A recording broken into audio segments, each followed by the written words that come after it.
Hi everyone, how's it going? You know me, my name is Renegade Operative. How's it going? And today we will be doing a new Resident Evil theory chat. It's been quite a while, hasn't it? We haven't done a theory chat for Resident Evil in a long time. I think the last one was actually when we talked about RE9 Apocalypse and the speculations and theories that will come from the next entry of Resident Evil after the Shadows of Rose DLC.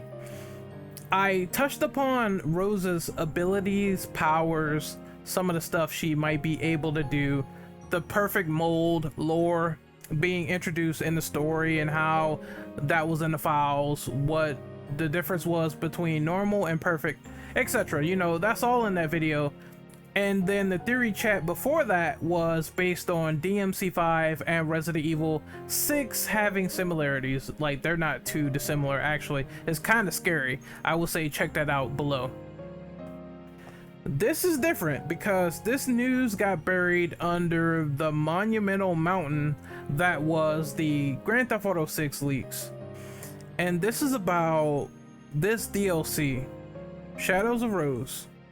And director Kenoshita said that Capcom is creating the Shadows of Rose DLC to conclude the Winters family saga.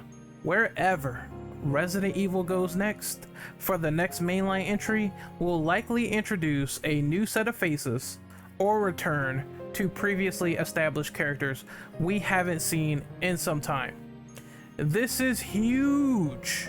This means that what we thought, which was we thought Rose, the daughter of Ethan Winters, because spoiler alert, Ethan dies in Resident Evil Village and Rose grows up.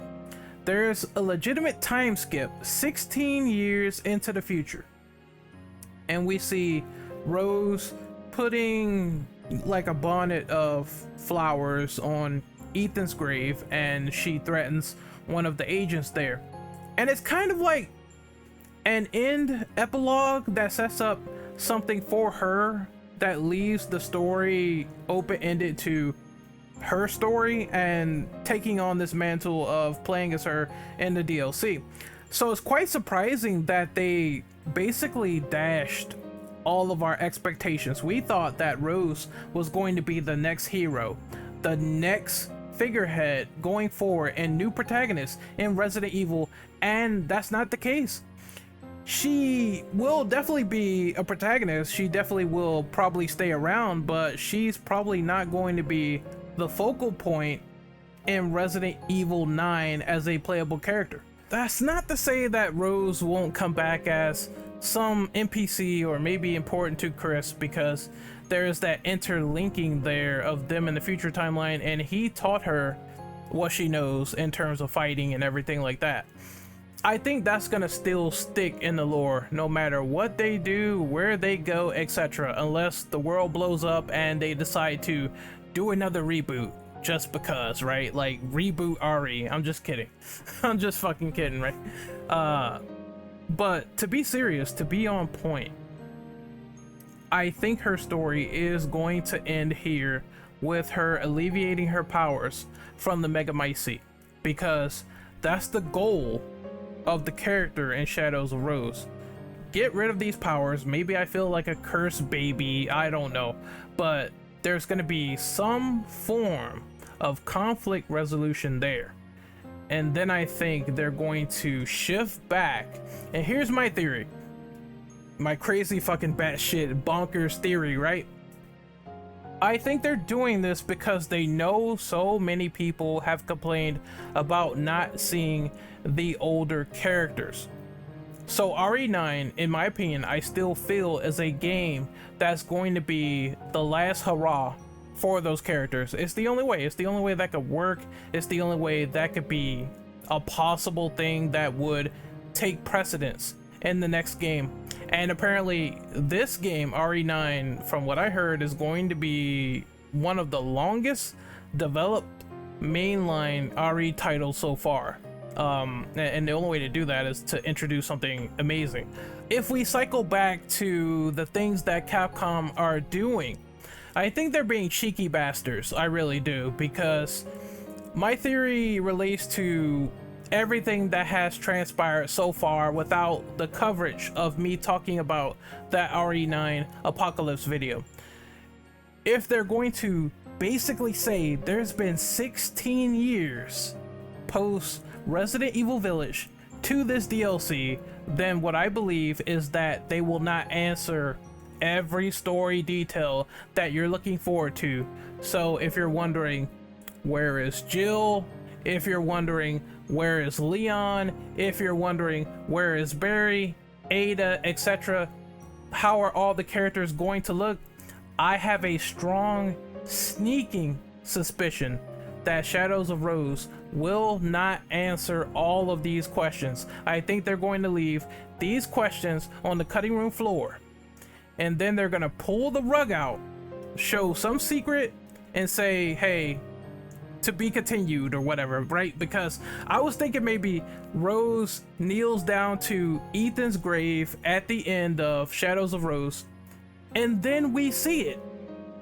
We see something like, here's the gravestone of Chris Redfield or Leon or something like that, and we just see it, right? Imagine that. Like, I don't know why, but I have some feeling we see it and then we go, what the fuck? How? Why? When? And you know, like, they could have got old, or they could have been killed by BOWs, but we see it. We see those gravestones and we question why, and then fade to black. We gotta find out in Resident Evil 9. I don't know why. I have some weird feeling somebody's gonna die off screen, and that's going to be the end stinger for this DLC. I just have a, I don't, if I'm wrong, I'm wrong, but I have a sneaking gut feeling that's something that Capcom would do. It's like, play our next game to find that out, right? Like, come on, come the fuck on, man. I know it's my own theory, but I can just imagine that's how the setup can be. You're gonna want to find out what happened in those 16 years. What happened to all of these characters? Barry, Leon, Ada, Chris, etc. And because it's all in Rose's head, you're not gonna see that conflict resolution. You're not gonna see all of those characters. You're not gonna see where they ended up. You might not even see their kids, because I speculated before, well, some of these characters that didn't lay down and do the dirty yet, you know what I mean, or have but haven't had any kids. I think there will be more kids introduced into RE from the other characters as well, and then there could be those sort of situations of mixing and matching, etc. That could surprise us, who knows, but I have a feeling they could do that as well, or maybe it's like Resident Evil is a sexless universe.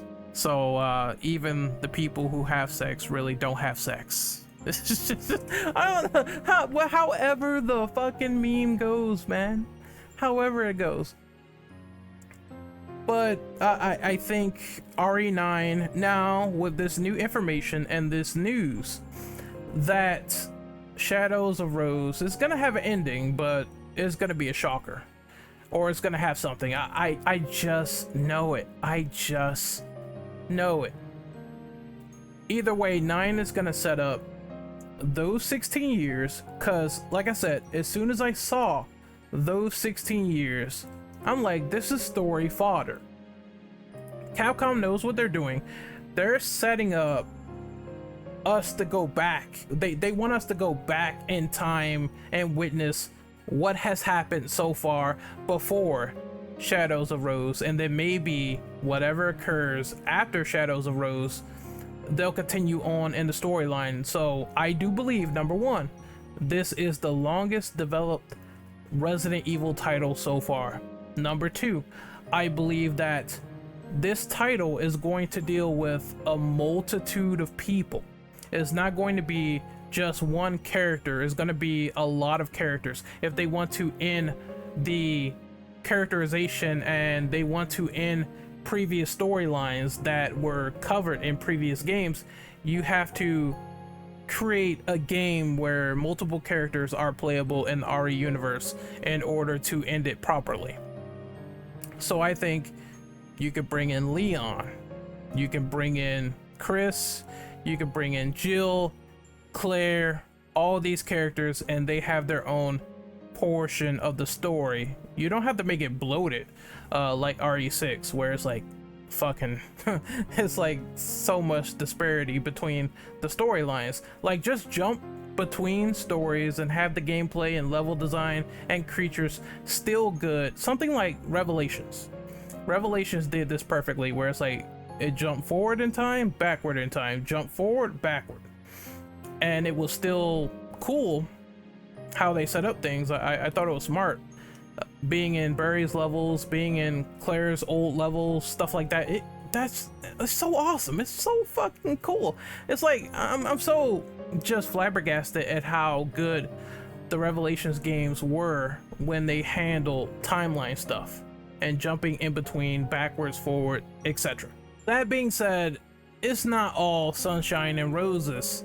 If you're going to create a Resident Evil game where this is probably going to be the end of the main character saga before moving on, moving on from the vets, then you need to answer questions that was established in previous RE games that were secrets, setting up the roots of the series and ending it here.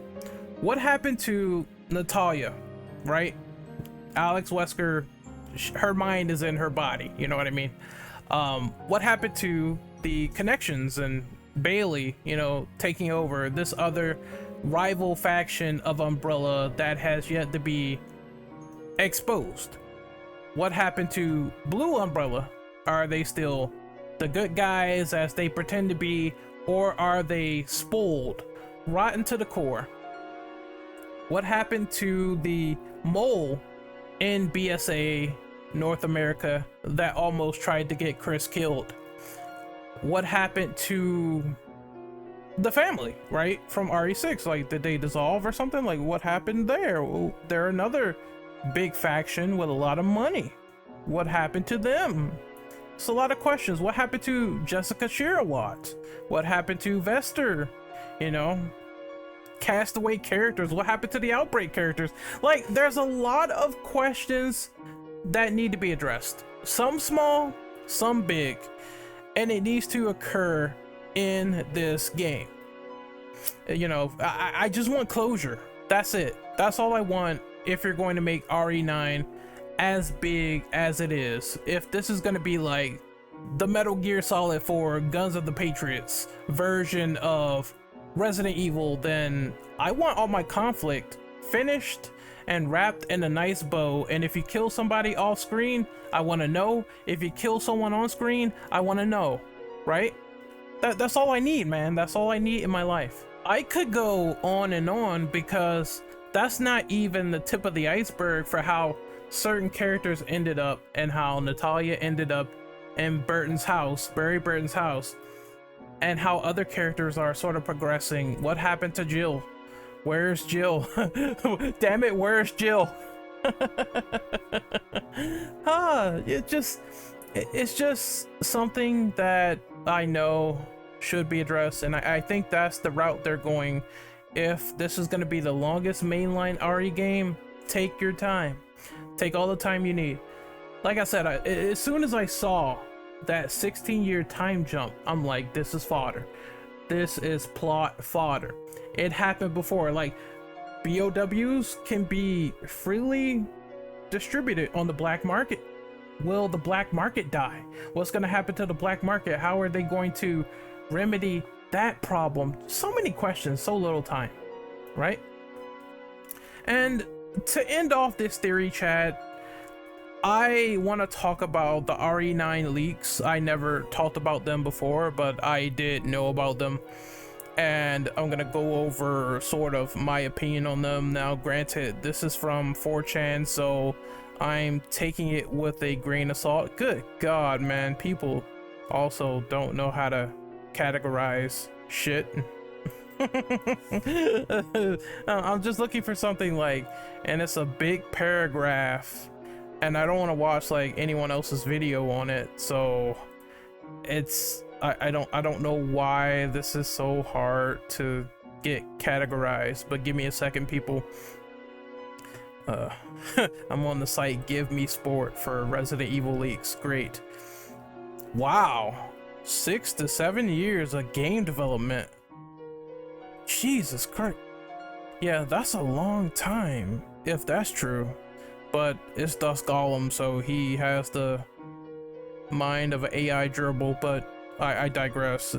He's so wrong on Silent Hill each and every single time. Each time he says Silent Hill is happening, it never does. It never does. But hey, if that is true, then good God. Okay, I see the project goals now.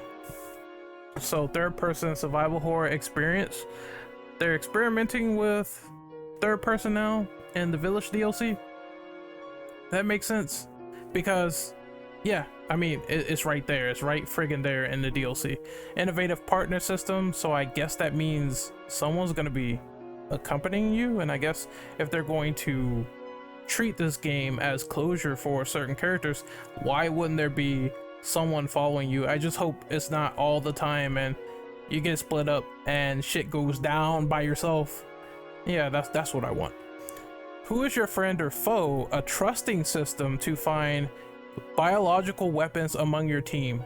Natural, that's a given, because with the way that things were handled at the end of Village, with the BOWs now coming into fruition, being put into human bodies, and these people being on the battlefield, I think this is going to impact Chris's segment heavily, because again, he was the main one affected by this nonsense, so why wouldn't it happen to him? They're going to unite Bio 2 and Bio Outbreak features to create a sense of dread. I feel like I need more information on that. Are they talking about the old Outbreaks and the gameplay mechanics there? I guess Bio 2, maybe Resident Evil 2, so some gameplay standards there, maybe zapping. That could be a possibility. I'm wondering if that also means co-op, but you know, that I don't know if you can create a sense of dread with like a partner drop kicking something behind your back, you know what I mean? It's just but this one debunks that. It says it's a strictly single player experience. Oh yes. Ghost town setting, I'm all for that. Love that, want that, need that. There's gonna be mimicry old folklore creatures like Wendigo and Goatmen. Now, clearly, they tapped into folklore stuff back then, where they tapped into like horror folklore stuff like werewolves, vampires, etc. in Village. So they're continuing the trend here. I just hope in a more creepy way, because damn, I don't remember there being any type of Wendigo project or Wendigo strains in Resident Evil, and that could create for some creepy monsters, like a fucking goat man walking around as like plagas come out of him or something. Like that would be crazy. That would be nuts. Their atmosphere is to invoke fear, a deep primordial fear of the unknown and terror of deep forest, something like in the book Ritual. A forest area, all in RE, maybe set in one game. I had an idea about that. I was gonna make a video, but I didn't. It was about what would be a creepy atmosphere for RE9, and I think forests were one of them. Like, because remember, the first thing that you do in Resident Evil 1 is you run away from the forest, and there's dogs attacking the STARS team. So why not have a full game where you're like mostly outside and shit like that? I know Village did some of that, but still, like forests, deep dark places, caves, like that'd be cool. You know what I mean? Some of it is not unforeign to RE, but still, like, yeah, I like that. The final chapter to finish stories of old characters. We talked about this earlier. I think this is where they're headed. They're going to use this game to end previous storylines and call it a wrap. Because, I mean, just think about it. I know people love these characters, I know, but at the same time, it has gone on for way too long, and we haven't really established any new characters to take the throne just yet. Like, it's a few, but not a lot, and I think most of those new characters are mostly one-offs anyway. Like Sheva, one and done. Helena, one and done. Josh, one and done. As for the final 3 bullet points, the release window is, as of now, 2024. Some beta testers are looking into the new systems as we speak, which is probably going to be testing that whole mimicry thing, where it's like, hey, this NPC, he might be the thing. Ooh. You know, that would be cool though. I do like that mechanic of you don't know who to trust. I do think it's gonna become obvious, but if they do it right, it could be cool. That could be something. That could be a sight to see. And it's in the early stages of development. So I decided to humor the Resident Evil 9 quote-unquote leaks and talk about them and sort of give my opinion. I think I did the same for Village when I talked about the werewolf man and all that shit, and how, you know, he was coming. He was definitely coming when he attacked me and slashed my face off in the Village demo. But anyway, this is Renegade Operative signing off. Hopefully you guys enjoyed this video, this theory chat, and talking about some of the RE9 leaks that I heard and giving my opinion on that. Remember to slap that like button, be sure to subscribe, and you can see all my links in the section below. Discords, you know, groups, Instagram, Twitter, all that good shit. I'll see you guys next time. Later.